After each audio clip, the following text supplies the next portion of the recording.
We'll call the Solid Waste Committee meeting to order at 5 o'clock. Roll call. All right, Mr. Barber. Here. Mr. Warren. Present. Mr. Blackstock. Present. And I also note that Mr. Farmer is in attendance and Mr. Warren is remote. Mr. Warren, to legally allow you to remotely call in, we just need for our minutes the location from which you're calling, please. I'm in my vehicle. Okay, just driving on 29. Okay. And let me also know that Mr. Scarce is in attendance. Okay. I'm on the other side of the table, I know. Making a great job. You want Jim's job now. Approval of Yeah, agenda. Jim's Do job. we have any items to add to the agenda? I'd like to add 1E, recycle program, just briefly discuss it. Okay. Okay, seeing no others, what's the pleasure of the board? Mr. Chairman, I make a motion that we approve the agenda with the addition of recycling program as item E. Okay. Motion by Mr. Blackstock, second by Mr. Warren, second by Mr. Warren. All in favor, well, keep your hands on the wheel, bud. Just say aye. We'll do the voice command this time instead of hand. All right, moving on to item A, new business review and discussion of solid waste enterprise budget. Mr. Hicks. Okay, Mr. Chairman, if you'll turn on to the first page, the budget you got before you, I think, is the budget that will be presented to you at your meeting next Tuesday night.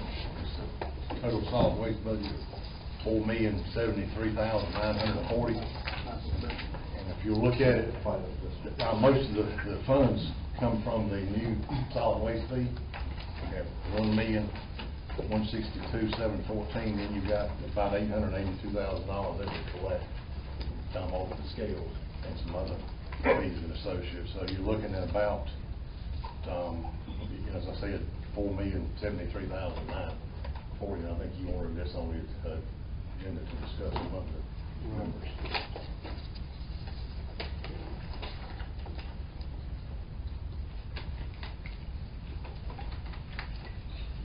So basically, you're gonna take in about what it costs to run the landfill, is that correct, Mr. Smith? Yeah, it balances, there's some major capital items in there, including equipment purchases, reserve for opening and closing the next sale about 4 years from now, and then the 3 compactor sites. Other than that, it's operations and debt service. We've got debt service for the last time we opened a cell. It's a little over $300,000 a year, $316,000 a year for landfill debt. That's existing debt service. Existing debt. The solid waste capital outlay at $951,000, is that the 3 compactor sites? Yes, sir. And some trucks and some equipment. Yeah. I know the last compactor sites that we did, we ended up having to go back and add money. It was over $400,000. The last one, we had a lot of land work to do because of the slope of the site and everything. If we get a flatter site, I think those costs may not be as much, hopefully. Yeah, because you got three compactor sites, and that's just a little over $300,000 a piece. There's $216,000 or $18,000 that is going to be added to that from an insurance settlement. Okay. From when the last compactor blew up right before I came to work here. That will be actually applied toward the compactor sites. There's actually a little more for the compactor sites. Okay. But you said some trucks and equipment in that too? We've got one roll-off truck, and I believe A compactor. There's a new compactor in there. Not the big ones, but the ones on the collection the ones site. on the collection sites. We'll have one compactor and a couple more boxes and stuff. So How much do we have in that capital outlay for them, specifically including the money that we're talking about from insurance claims for those 3 compactor sites? My best recollection is $350 each. Without Kim being here, I couldn't tell you. we probably can't build all 3 come in a year, so we're expecting some of those costs will be carried over to the following. Time we buy the land, do all the design, do it, we probably can't build, three in a single year. We need to know that, because they're citizens, I asked them. Yeah. I know they asked We me get about started on all three of them, but I'm not sure we'll finish it. And so your land purchase, and they hold that up, you can't buy land, and we gotta keep shopping for land.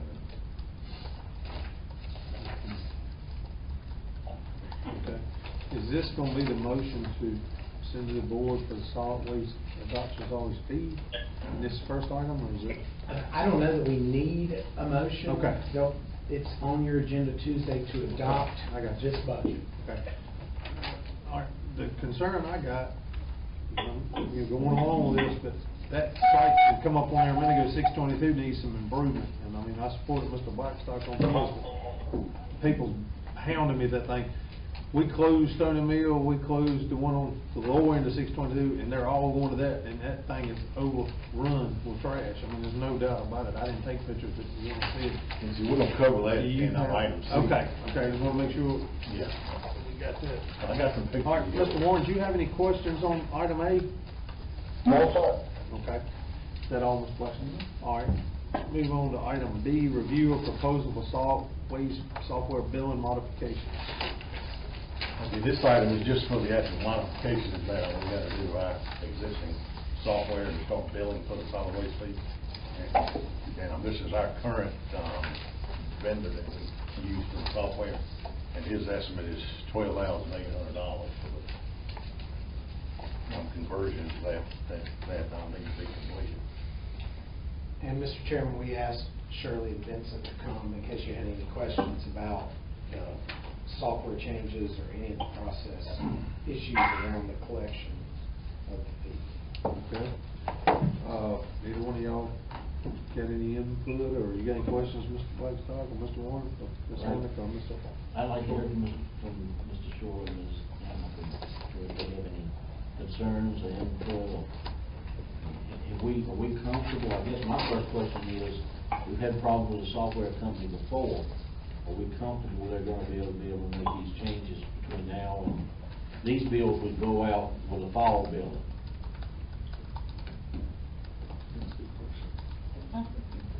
I don't think, as far as my end, we'll have the codes on the parcels that we determine that, in our estimation, should be billed for. And right now, the only thing I've got to do is, once y'all pass it and adopt it, basically wipe out the permanent affidavits, that we granted in the last go-round, and we'll bump the fee up, accordingly to how many sites is on the parcel. And then they'll be turned over to Vincent as far as generating the bills and how he's going to do that. And the permanent exemptions that were issued last time around, how are we handling those this time? My understanding, we're wiping them clean and starting to over. Are they going to have to apply each year, or are they going to come back and want to do permanent ones again? My concern is somebody comes up and gets a permanent, and we don't have anybody to check it, and then they put a mobile home on his site or whatever, especially in parks and things of that nature. I'll let David. I can take this. This was discussed at our legislative committee meeting on Tuesday. The basic fundamental change from our previous solid waste disposal ordinance and our new one, county staff, in conjunction with building inspections and our constitutional officers, they have done away with the vacancy affidavit because there was 800 some of those, and we thought there was abuse, and we thought that there was a lot of administrative headaches for that. The standard is if you have a building, an inhabitable building, a building that can be lived in, opposed to uninhabitable, as of January 1st, you have to pay the fee. You can come in if you have a building that cannot be lived in, and you can apply, and our building inspector goes out, inspects it, and if it truly cannot be lived in, you get exempted from the $120 fee. What about the space in a mobile home park where there's no mobile home? How are we going to do that? Well, the mobile home will be, if the trailer's habitable, it'll be assessed. And he's talking about a space without a home. Oh, like a space without a blank. that would not be a dwelling, I think it would not be assessed. Also, remember, there is an exemption under the state code and our proposed ordinance that says that if you're a mobile homeowner and you have a First Piedmont box or dumpster there, and that trash is not dumped in our landfill, we cannot charge you. The way that Ms. Hammock deals with that is the private waste collectors that service the county, is it once a quarter or once a year?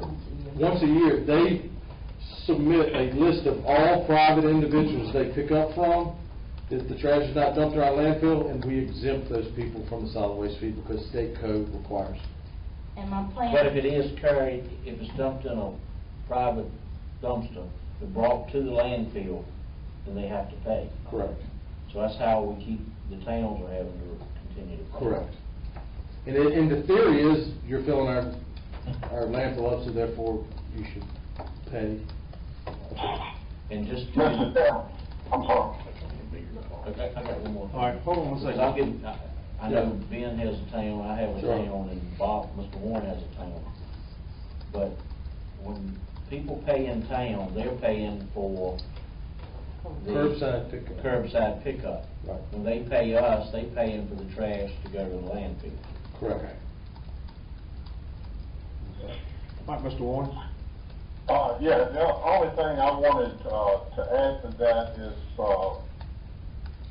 I asked Tuesday night at the legislative committee of staff, Mr. Blackstock, that, you know, because there are people that have property that may be inhabitable, but they decide not to inhabit Right. by choice. And if they disconnect their utilities, they could get an exemption. So, you know, because there's some people that a family member passes or something, they don't want to use it anymore. Right. You know, they would be protected. And, So if they didn't have utilities, Yeah, if they don't have utilities, if they pull the meter box, not just switch off the breaker, remove utilities coming into their house, in the Uniform Building Code, you have to not have. pulling box, but pulling meter. Pull the meter. Okay. You have to have access to electricity to be a habitable dwelling. So, we talked to, and I'm sorry, Mike Henderson, our building official. He says it's not gonna be a huge administrative burden on his end to go check these houses, because he'll work them into his routes. He says typically within like 90 seconds, he can tell if a house is habitable. It's either fallen in, or he can see that the meter has been pulled, or that there's no water. So, Mr. Warren is correct. If you have a house that's perfectly fine, but you choose not to, for some reason don't want to rent it or live in it, all you do is just pull your meter. And the reason why we don't fear that these people will abuse the system is because before the power company will rehook that up, they have to get a permit from us. They will not go out there and connect utilities without having the permit issued from us. So when that permit gets issued, they'll go back on the rolls, and then we'll start billing them at the next appropriate junction. Okay. Was that all you had, Mr. Warren? yes, sir. What about, we had discussed this, I guess this is the right line item to do this. What about renters, people that rent, own rental property, the billing? A lot of them was asking, could it be billed directly to the residents and not them? Did we ever get anywhere on that, or? No, the standard, and this is where Vince can, Mr. Shorter can probably jump in. The standard is that the person responsible for the solid waste fee is the owner of the real estate, not the tenant. Tenants could be transitory in nature. It's just like a real estate tax bill does not get issued to the tenants, it gets issued to the owner of the real property. So it'll be issued up to them, and it's up to them to make a business decision as to do they either eat this cost or pass it on to their tenant. But, you know, frankly, I have sympathy for them, but I don't fully understand the logic of the argument I'm hearing that we're forcing people to be tax collectors. Because, and we've bantered this about staff level, it's just like if there's a federal tax on eggs, in McDonald's, when you go to buy an Egg McMuffin, McDonald's has to make a decision, do they raise the price of the Egg McMuffin, or do they their profit margin gets lessened. I mean, theoretically, you're in the business of being a landlord to make money, and that's a business decision that is your prerogative to handle it any way you deem fit. Mr. Short? We also come to realize that not every rental fits within the traditional mold of you have one renter that signs a contract for 12 months. There's property around the lake, condos that family from Pennsylvania might come and stay a week. And they might rent it weekly, they might rent it daily, they might rent it monthly. So you could have potentially dozens of users of the same property for that year. And the other that I've been approached from landlords and asked me, would it not be more appropriate to direct bill the tenant? And then when I ask them this question, I've gotten a universal answer is, I ask them back, do you really want someone else responsible for a bill that constitutes a lien on your property? And when I ask them that, none of them want me to bill the tenant. Okay, I just wanted to bring it up because I've been asked it a lot. And there's one other point that I think has to be mentioned. In the old adopted solid waste disposal fee ordinance, we prorated the fee based on how many months there was occupancy. That is no longer. There's a statement in there that says as of January 1st, if your house is able to be lived in and habitable, you pay it for the whole year, regardless if you sell it on January 2nd. What we're having is we're spending a huge amount of staff time figuring out prorations, sending checks back. This is no different than personal property on your car. If you own your car and it's housed in Pittsylvania County, garage in Pittsylvania County on January 1, and you sell it January 5th, you are responsible for the full payment for that year. Can I ask a question about that part? Yes, sir. My question would be, Mr. Chairman, is when you sell a piece of property like that and you've already prepaid the taxes, when you go closing, that is adjusted during the closing of the property sale. Would that, I mean, it's a minor amount of money, but would that be adjusted at that time too? Yes, Mr. Chairman, I've actually had escrow agents and settlement agents called me when we had the solid waste fee just to confirm. Everybody's bought a house, typically, especially if there's financing attached to it, you get that HUD statement that has all the debits and all the credits, and the local attorneys have been handling that at closing, just like you would for property taxes. I really compliment Mr. Shorter. I liked his answer. That's why I've gotten a couple of phone calls from rental property owners, and I've told them, I said, you know, it's the Board of Supervisors' responsibility to set the fee, but it's Mr. Shorter and Ms. Hammock's responsibility to collect those funds and all. So I deferred to Mr. Shorter. I'm glad I did because he gave an answer that I hadn't thought of. So. Mr. Farmer, Mr. Scarce. Okay, is that all, Mr. Warren? Yes, sir. Thank you. And Dayton, I think we probably should go through the local bar president and make sure that we get that out to the bar president. I think that's a good idea. To be disseminated. I know I buy and sell some property, and I look at that HUD statement to see what they're charging me. All this document fees, right? That you all That's right. Okay, moving on to item C, Have we got any discussion. action on that one, David? I have the authority, as long as Mr. Shorter and Ms. Hammock are in agreement, there's no complaints or concerns from this committee, we will go ahead and execute this, what do they call it, statement of work, and get this stuff knocked out With the software. for the software change. Okay, item C, discussion of solid waste enforcement options. Yeah, before we get into that, I want to show you a few pictures. If you take 57 West and you get to the Bannister River, this is our green box site. As you can tell, it is not very inviting. Hopefully, that's just a larger picture of it. Now, we have made some changes there, and this is the new Highway 57. I was getting ready to say gravels. So we got gravel, we painted all the boxes, we put a fence up behind it, to keep the trash from blowing all through the woods there. So this is a second, picture of that. Do we site. I own think that that's- site? Do we own No, it? sir, we're using it for free. Is that from the White And I House? think, yes, and I talked to the owners, he said, fine, you can do whatever you want to the site, just make sure you keep it clean and all that. So we painted the boxes, there's a fence up behind it, we've got a screen on top of the fence, so if you have bags or something, go find out that fence will catch it. But our thought is moving forward, all of our green box sites, should look like that as opposed to this.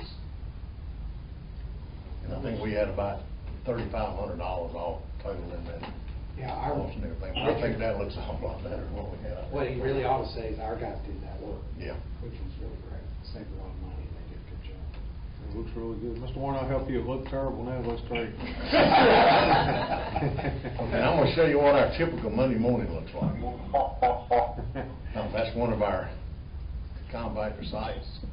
That's another, there's a There's a box under there compactor under somewhere. there? Yeah, there's a box under there somewhere.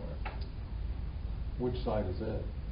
I'm not sure, I think I've got yours last. It's, Well, it looks like mine. it's all 58. Fence is laying down. Is that on- Vandola, Is that Van Dorn? Perry Hill? yeah. They got two compactors down there. I mean, you just see what we're getting. And this is 58 where you got, they got double blocks. Mr. Martin, did he show you my swimming pool on 41? I ain't seen that one yet. Good grief. Did somebody throw a swimming pool away? Yes. That's 622. I recognize No, that. you can, we have somebody- you can watch TV and sit in your walking around. Tom, I think we got that. Wait, that's my friend Believe it or not, it don't sit there long. People pick it up, take it home. I say do it all the time. Tim, I think this is on your site, right? Yeah, That's our recycling. It looks familiar. And this is Monday morning. Yeah. But what I hate about it most is the people that, those guys do a great job keeping it Yeah. clean, and it's killing those guys. I mean, they have to go up there and work crazy above and beyond what we're paying them to do to get that mess cleaned up. But you see all the construction debris in Yeah. the box, I mean, that's where the significant portion. And I mean, that ain't supposed to be in there, I would about assume. No, we're not That's supposed to private have contractor. any construction debris. That's supposed to be taken to the landfill, and they should pay when they go across the scales, but they're all doing this, so they don't have to pay. Yeah, every commercial business is dumping in our collection plants with free trash. They do not pay for Oh, it. yeah, and they're probably actually charging disposal. Yeah. Sure. Most all building projects have a disposal. Oh, yeah. And see, one of our staff members was at Alta Vista the other day, and you heard two folks talking about trash, and they said, well, we can take it across the line over there where it's free. And they were contractors. I've seen North Carolina contractor fleets dumping. I have to. If you'll turn to the next page, we got a couple of options we want to discuss with you. Option one, basically, we do nothing, we just continue the existing. I think we've already seen it. You want to show that video again, or? I do see the video. Yeah, it just takes too long to do it. Video. So, so the first option is we do nothing, we just continue our existing policy, which is not what we want to do right now. The second option is that we take 5 of our sites, which we currently have somebody in our sites about 20 hours per week. And our proposal is to increase those from 20 hours a week to 28 hours a week. And we actually limit the number of hours that the site is open. We would propose this as a pilot program for 1 year. And we're currently paying $11,168 per site for that person to be there 20 hours per week. The total cost for the 5 sites we've identified here is $55,840. If we increase each site by the proposed 8 hours, that cost goes up to $14,890. So just your total cost for your 5 sites then would be $74,450, which is an increase of $18,610 a year. Our 5 worst sites is Mount Cross, Blair's when you turn off of the bypass, and Mount Herman, Highway 622 Cascades, which is yours, and 58 West Berry Hill. And see, I propose here certain hours, and I've tried to keep it to about 65 hours a week. As you know, now we're open 24 hours a day, 7 days a week. But what I proposed here was on Monday 7 to 7, Tuesday 7 to 7, Wednesday we'd open at noon and close at 7, Thursday 7 to 7, Friday 7 to 7, and then Saturday 8 to 5. Then I got, they proposed that they close on Sunday. I mean, of course, you know, these hours could be switched either way. I mean, we may open a half a day on Sunday or a partial day on Sunday and change some of the other hours. But my goal was, of course, to try and keep it in that 60 to 65 hour range. As a second proposal under this, we would propose hiring 2 part-time roving site attendants. So, you know, if I have a site that's causing me problems, I can send these 2 guys up there, and they can be there all day, and it's, you know, they can fix problems as they arise and everything. We'll move them around so you don't ever know which site you're going to be at. And to hire 2 part-time people there, the cost would be about $21,272, the cost of the labor. So those site attendants would also patrol green box sites too. Not yes, just they would go to combat sites and green box. Whichever one we're having major problems at, we'd station them after a while. They would move them around so you don't know where they are at different times and everything. But if you look at option 2, the total cost is about $39,882. If you turn to the next page, option 3 is to have a staff person on site at those 5 compactor sites. When the gates would be open, we'd have somebody there, and that person would stop, you know, construction debris and other things from being dumped at the site. As I mentioned a while ago, our current cost for those 5 sites is $55,840 to staff one site for the 64 hours per week. That would cost you about $34,000 per site per year. And if you look at the total cost for those 5 sites, you're looking at about $170,175. Under option 3, we were proposed still hiring the 2 part-time roving site attendants, and the sites would basically operate on the same schedule. And if you look at the total cost for option 3, it'd be $210,057, which is an increase of about $154,217. But if you really want to control what comes in on the site and what goes out of the site, I think you got to man them if you want total control. Not necessarily saying that's the best option, but if you want to stop all the stuff that's not supposed to be there, you'd have to man the site. Option 4 would be to take these 5 sites and instead of the county operating, we put a bid out for someone else to staff and manage the sites, and I've seen that work in some different areas. Let's say, as an example, Henry County staffed all their compactor sites. They've only got 7. But then once they staff those sites, their waste dropped by about 17%. And I'm sure most of the people probably can't cross them. Yeah, we picked it up. You can't get through theirs now because all their sites are manned. If you look at the Arcata study, we're paying about, our cost is about $48.84 per ton to dispose of, and to cover our cost under option 3, we would need to reduce it by about 3,158 tons. We collect about 42,000 tons a year. So if you reduced it by 3,158 tons, that would be about a 7.5% reduction in your waste at at these 5 sites. And you reduce fuel, because you're not having to make as many trips back for these compactors. I just want to point out, we just passed one of the probably the highest tax hike in the history of this county, and we already talking about adding to the budget, and this is how things get away from you, because we're going to have other requests come up too. It's already one for some staffing of several $100,000. So I'm not going to say I'm not voting for anything that's gonna increase the budget. But I think we need to be looking at places in a budget. If we wanna make one of these options happen, then we need to look somewhere else to save the money and not increase the budget. Because we cannot keep upping the budget over and over every time it's, you know, this sounds great, but somebody's gotta pay for it.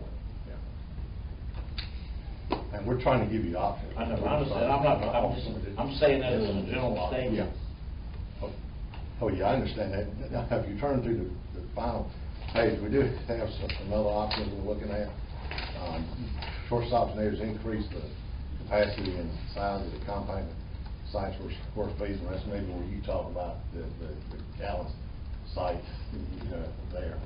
Might be enough for a third box there. It might be some construction modifications, but you could get a third box at that site. We've got several green box sites that there's only 3 or 4 boxes, and they won't let us put any more. So those green box sites, if they continue to cause problems, we have to find a different site that can accommodate more boxes.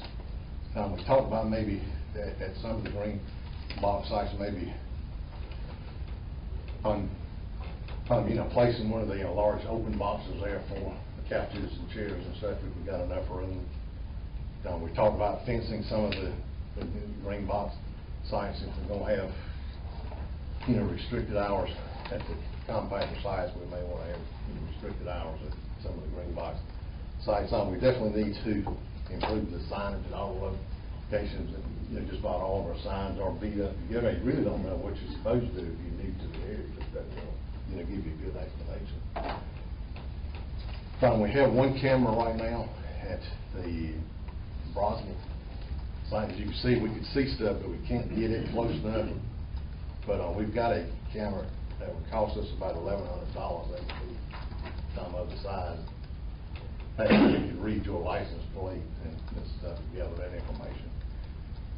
We talked about conservatives of the peace. Our animal control officers used to have that designation where they could write citations. They don't have that anymore. It takes about 2 years to get that certification back.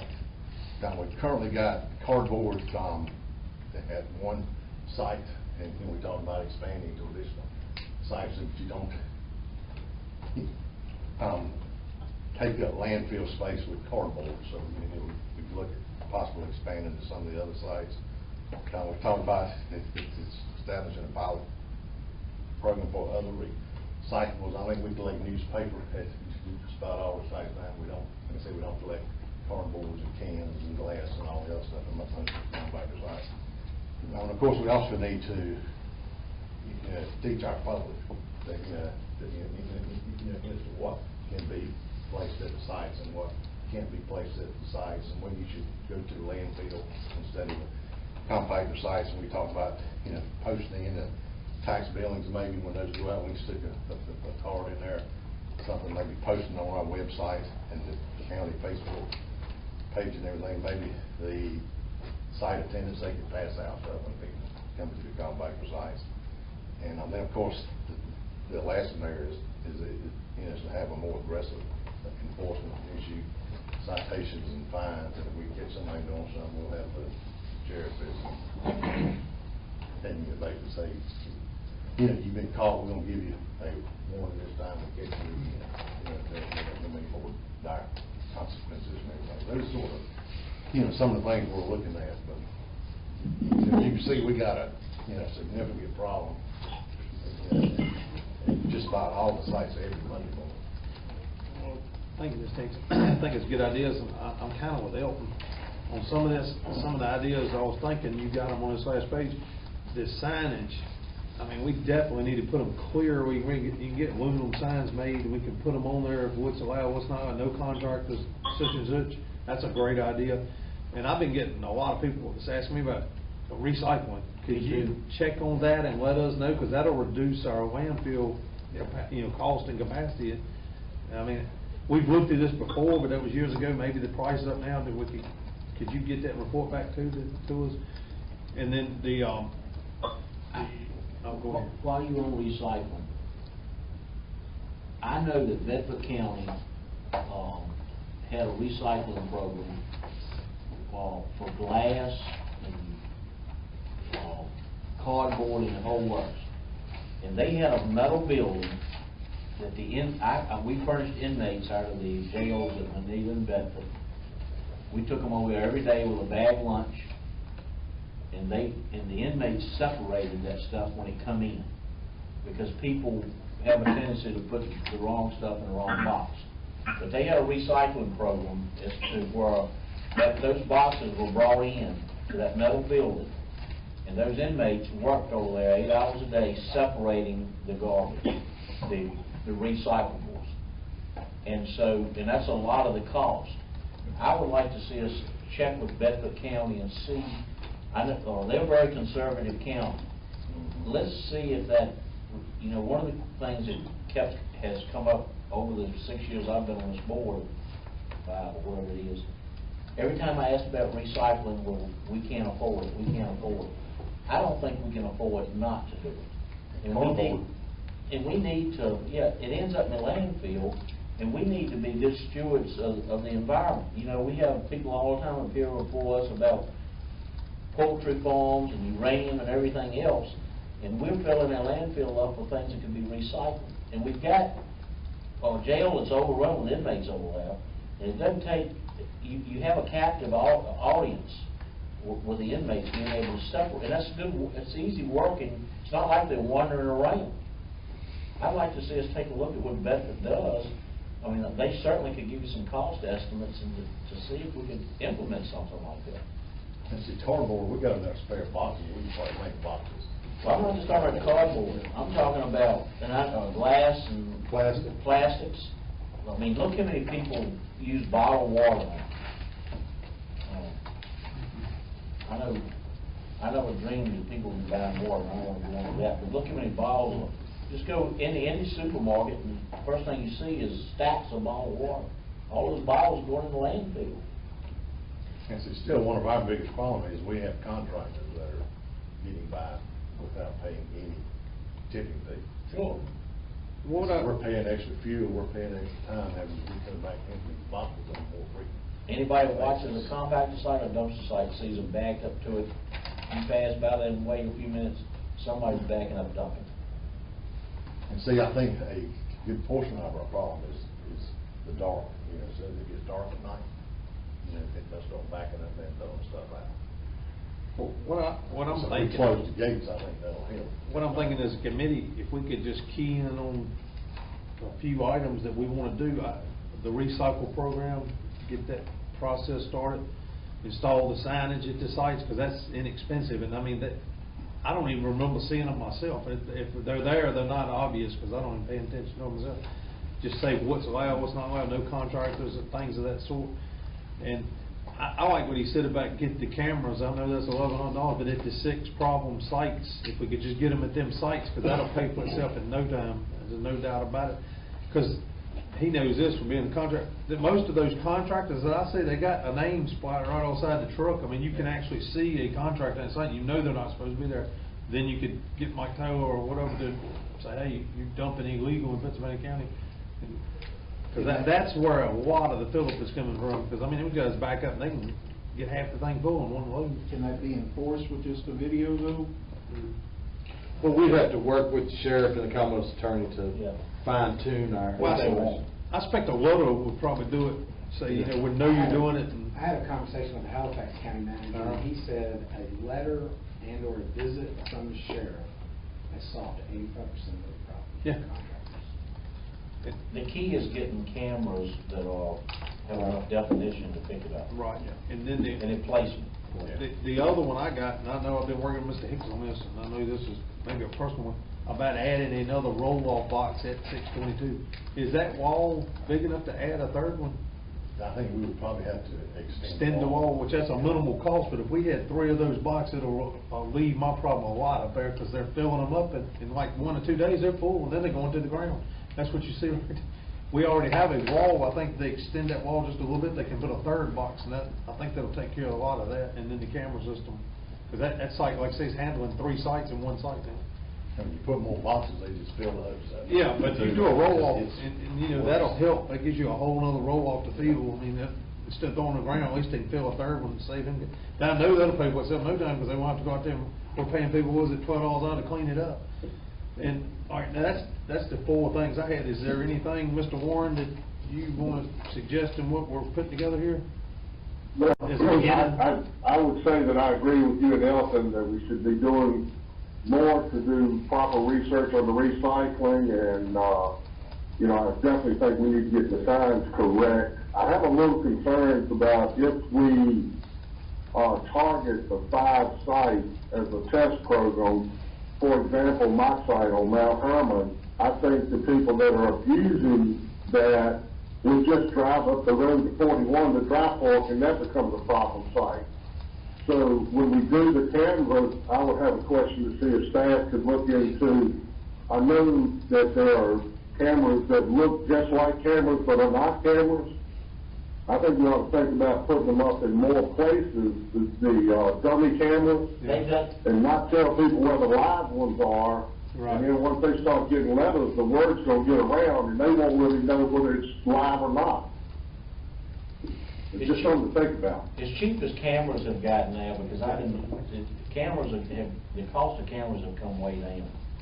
Instead of, I know, when you put up dummy cameras, it doesn't take long for them to realize they're dummy cameras. I think we'd be better off to do some research and get some high definition cameras and just have real cameras up. Maybe all the sites. It may take us a few years, but it's basically $1,000 a site, Yeah. which you're gonna get that much. Right. And the other thing I can tell you, because I had hundreds of cameras in jails, it's not just putting cameras up, but somebody has to go through the video. And then Right. that's your, you know, you can have all of the, now, what you would do, in this situation, you would have abuse, you'd see the dumps, and somebody would call in and say, we need to see who filled this thing up last night. And there'd be a little bit of that, but it takes some man hours to go back through that much video. Are we So capable? we got somebody watching, there's a person sitting at the landfill every day, just, checking the trucks when they come across. You could put a got a screen person there, that can do do it all split over. Yeah. Science. But once the word gets out, it'll control it a lot. When they opened that bypass, it was a trooper was writing every trailer that come down there a ticket, and they all started avoiding it. I mean, they all knew that, don't take a trailer down there, because they're gonna get pulled, every light, every tire, everything. Because I heard that from people, so I mean, once they start figuring out we're enforcing this, I think that'll help a lot of it. They're not gonna come up, I mean, contract, they'll just go to land, but they're not gonna come over and take a chance of getting a ticket. Well, The the other, Wi-Fi we don't have at 6 sites right now. Right. I think we need to figure out something on that. the key would be also, is with Dave working with the Commonwealth Attorney and the Sheriff, and ultimately the judges to come, make sure the judges are comfortable with it, to put enough bite in the code Right. to where, when you catch them, they suck and the word gets out. When you do that sign too, put Pittsylvania County residents on it, because I think a lot of them don't realize that. They need to be very aware that it's for our citizens they're paying. Now, especially the paying solid waste fee, it's for our people. The people in the county have a good place to throw trash. That's the first sign I went to, I couldn't tell what to do. I mean, there wasn't enough signs. Yeah, that's right. But you got something? Yeah, I was gonna suggest, honestly, I think your the best way we're gonna control the flow is controlling the hours of access. And it is a major behavioral change that people have to get used to either not go on Sundays, maybe we're closed on Thursdays or whatever. I don't like that idea. But dumping trash in the dark is a problem. That's when a lot of abuse is That happening. is when it's the At some most point, abused. we gotta lock. The camera's probably not gonna pick that up. I would be in favor of supporting that, like from 7 to 7, but I don't like the idea of, and I know you put some work into it, but saying one day a week is just only from noon until 7, and then no, I think you need to be consistent, and that way everybody knows, you know, it's 7 to 7, and the gates, whoever's overseeing, somebody locks the gate at 7 and goes to. But what if that person's responsible about 6 sites? How are they gonna drive around in a timely fashion not to be late? Good question. Well, we got a different site attendant at each site. We have We just add attendant and a backup. to their hours. They already work both. It didn't imagine show up. Indiana Jones and under the, Now, And see, we talked about raising their hours, Bobby, because you they gotta be there? there at 7 o'clock in the I think morning. he's calling back To in. open, and you gotta be there at 7 o'clock Hello. p.m. to close it, so we felt Hello. like they, needed some additional hours for that extra effort. Oh, he's trying to- Bob? No? Well, it wouldn't matter if it took 10 or 15 minutes, because, I mean, as long as it was open from 7 to 7, if it was closed at 7:15 or 7:30, it wouldn't matter. Where you get in trouble was trying to shut it down at 6:30. Yeah, you don't want to do that when you advertise 7. All right, so you wanna Bob? add hours of operation? Cut off, sorry. All right, we got you. Because what I'm gonna get him to do is put all this together and give us you can, We can bring it back to the work session. right, Tighten tell it us up. what proposals we got, because there's really no motion to be made, because we don't know the answers. And maybe we need to talk to the people who run the compactor sites and get some input from them. I mean, they're on the front lines. Yeah. I mean, they don't want to, they know what's going on out there. Where does I money didn't get to hear you all. I'm fine Okay. with, scheduling that some hours, and restricted hours on the site. But I would hate to close them all together on Sunday. I think Right. we should have some hours on Sunday. That's what we were just talking about. I didn't like that idea, and Elton didn't either. What we're talking about is maybe doing like a 7 to 7, 7 days a week. Because that's Yeah. when it's most trash comes, or something similar. What do you think about a 1 to 5 on Tickets. Sunday? Right. I don't know. Well, Mr. Hicks, if we were to go to more than 30 hours of manning those sites, then we still have to provide them with benefits.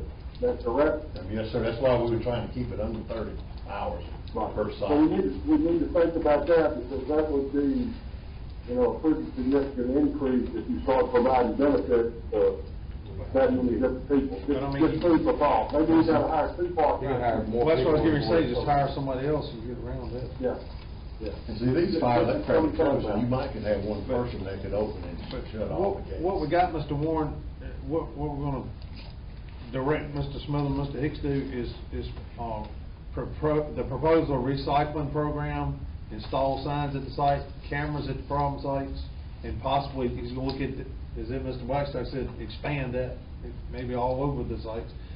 And then I want to add a roll-off to 622, which is not that expensive. And then the hours of operation, what they're gonna do, they're gonna come back to us at the is it the next work session, or you think We should be able to. if they bring it back to us, then I guess we could Recommend it to the full board. recommend it to the full board at that time. Is there anything that we didn't cover here as a start? I mean, we probably be finding things as we move on to make it better, but that gives us a good start to show people we're trying to get these things under control. Yeah, I'm good with both of them, yeah. Is there anything else, Aaron? Do you think that's a good place to start? Because, I mean, we could always, as we see things come back. We're gonna have to make changes as we go. Okay, do we need to do that as a motion to direct staff to do that? No, we can just refine this. Okay. And based upon your comments, and bring back a more complete proposal with Okay. cost implications. That's the consensus of the committee. All right, I think we covered the other items. we covered E. I don't really need to do E now. I'm gonna scratch it because we just covered it basically in discussion of I guess the waste capacity concerns, the same thing. That was yours. I guess we kind of Right. blended them all three into that one.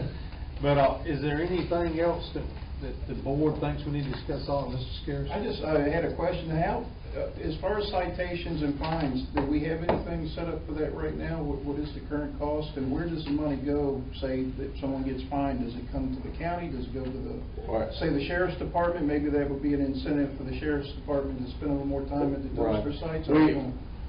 There are fines. I don't know what they are off the top of my head. It tells you how little we enforce it. But when we bring this back to you, we'll have a fine component. If it's a fine through the county code, the county retains the money. Right. If it's charged through the state gets the money. Well, if the county, if there's some way we could incentivize the sheriff's department, I know they're overworked anyway, but if they're getting some of that money back into the sheriff's department, that might be a way to make sure that the enforcement is done. I mean, right now, it probably would be a high priority for them to write tickets for garbage, but if you're getting some of that income, and if the fines are steep enough, which we don't know what that is at this point. If it were high enough that it was a substantial amount of money that the sheriff's department could get, I think that would help us out. I don't think it would take long, a few tickets here and there, and that'd probably be enough, to stop people from always dumping. We got you. But the main thing that I want to see us come out of this is, you know, now that we're doing this fee, I want people to know that we're doing our job. When they're paying that fee and they pull up to those sites and they look like that and they're right, that to me don't sit well with people. They're paying, they're going to expect more of us now that the people are putting skin in the game. They're going to be fans as always be. I want to make sure that we show them we're trying to run this correctly and professional. That's the main thing I want to see out of it. So they know the dollars are being spent wisely, because I mean, I admire the county resident for stepping up and willing, some of the suggestions we got, this was brought up probably more than anything, was the solid waste fee, and they realize it's very expensive, but they also don't expect us, and it's like the recycling program, I hear that from a lot of people, that's a big thing, as he said, so I hope we can get something going. Mr. Palmer? Are we, as a county, still picking up the green boxes, or is there a contractor now? And I was gonna mention that, first speed month starts Monday morning. I'll be curious to their feedback in regards to getting out of the truck, cleaning up, picking up. I don't know if that's their current process, but it's gonna They will be pick up. something new for that. They will pick up a few bags for the first Monday. We're gonna have our guy there when they show up, so if it's a huge mess, we're gonna clean it up. And, I just know I've got some green box sites that typically overflow on Mondays. And I just was concerned on their reaction to that. Yeah. But wouldn't it be cheaper? We talked about double to put more stacking some of boxes? those sites. That's what I was going to say, wouldn't it be cheaper? Tell to them put a that couple some of of those boxes, to we have one pick off? box, but another $5 box. more to dump the extra box. I mean, it's like $5 extra for those two double stack boxes. Yeah, I mean, that's a no-brainer. Yeah, we'll try that. Boxes, and that way we won't have to pick up the trash. Yeah, see, double stacking will be higher. I Next came option. through Route 40 on Sunday about 4 p.m. And I'd say on a scale of 1 to 10, it was an 8.5 full, Yeah, maybe 9. yeah. My wife went to work Monday morning, 6:30 in the morning, called me. And from 4 p.m. on Sunday to 6 a.m. on Monday morning, she said it doubled. Yeah. And it was overflowing. And I couldn't believe in that amount of time. You know, this same week, our staff said this is the worst they've seen it in their entire time working for the county. The last 2 weeks. I believe it. Has just been astronomical as compared to what we normally do. I've had that comment made to me at work before, here in the last week. Yeah. Where someone said their particular site that they frequent regularly, it's unnormal amounts of trash. Baden, one of the things, I'm thinking about that because of Ben's area, Ben's getting a lot of, coming down 40, people that are spending a weekend at the lake. And this is, something goes back to signage. And I think we got into this a long time ago, before I was on the board, maybe 15 years ago, but when you put on a Pittsylvania County residents only, we probably need to put Pittsylvania, we need to do some checking legally and say Pittsylvania County household, garbage only or something to that effect.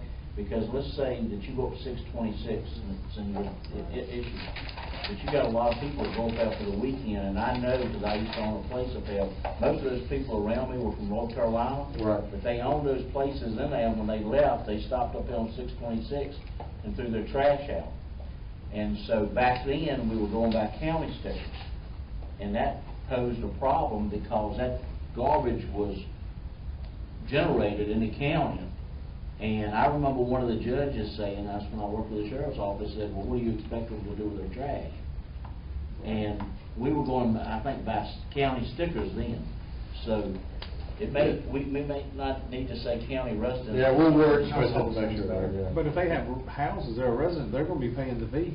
Right. Yeah. Yeah, they're paying the fee. They're entitled, Yeah. Right. But resident is a legal word that means you have a domicile and you intend to return. Right, and that's what I'm saying, that's Yeah, the problem. it needs to be more expansive. If you, let's say you rented a place at Smith Mountain Lake for a week, you should have the right to dump it there. Yeah, because the guy that owns is paying the fee. Exactly. That's it. We'll wordsmith that correctly. And you got more and more, I know we're not doing a lot in county, things, Airbnb. Airbnb and all that. Well, anyway, it was a good discussion, and we got it started, still got a long ways to go, but, Mr. Moore, do you have anything else to add? No, sir.